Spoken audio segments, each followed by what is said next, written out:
Egyptians have taken to the streets to voice their anger at the life sentence given to former President Hosni Mubarak. Many Egyptians want Mubarak's execution over his role in the killing of protesters during last year's revolution.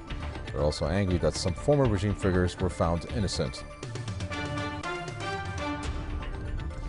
Muslim Brotherhood's presidential candidate has slammed the verdict given to Egypt's ousted President Hosni Mubarak as a farce.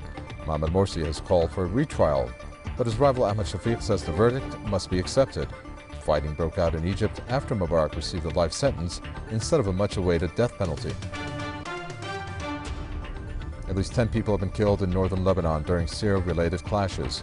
Gun battles and rocket fire have been underway in Tripoli between pro- and anti-Syria groups. Some 21 people have been injured in the violence. Last month, at least 8 people were killed in similar clashes in Tripoli. The Vatican Commission of Cardinals has upheld the expulsion of the president of the Vatican Bank. Last month, he was dismissed over accusations of corruption and money laundering. The Vatican has been recently rocked with scandals, including sexual abuse of children and power struggles.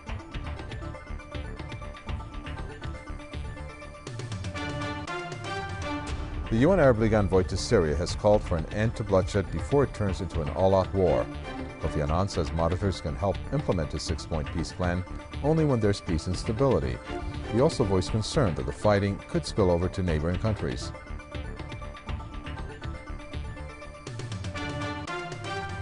The UK court has issued a prison sentence of over 70 years in total for 14 people who took part in last year's protests.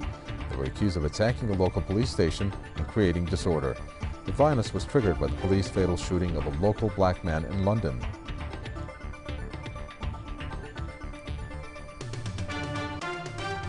Another violent confrontation in Bahrain. Clashes break out between Saudi-backed regime forces and protesters near the capital Manama.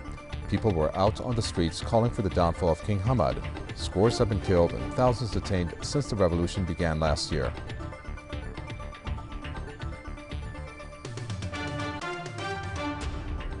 And finally, the U.S. is planning on a Mideast-style military buildup in the Asia-Pacific region. Defense Secretary Leon Panetta says Washington will deploy more aircraft carriers, cruisers, destroyers, and submarines there by the end of the decade. China is concerned about any larger U.S. presence in Asia-Pacific.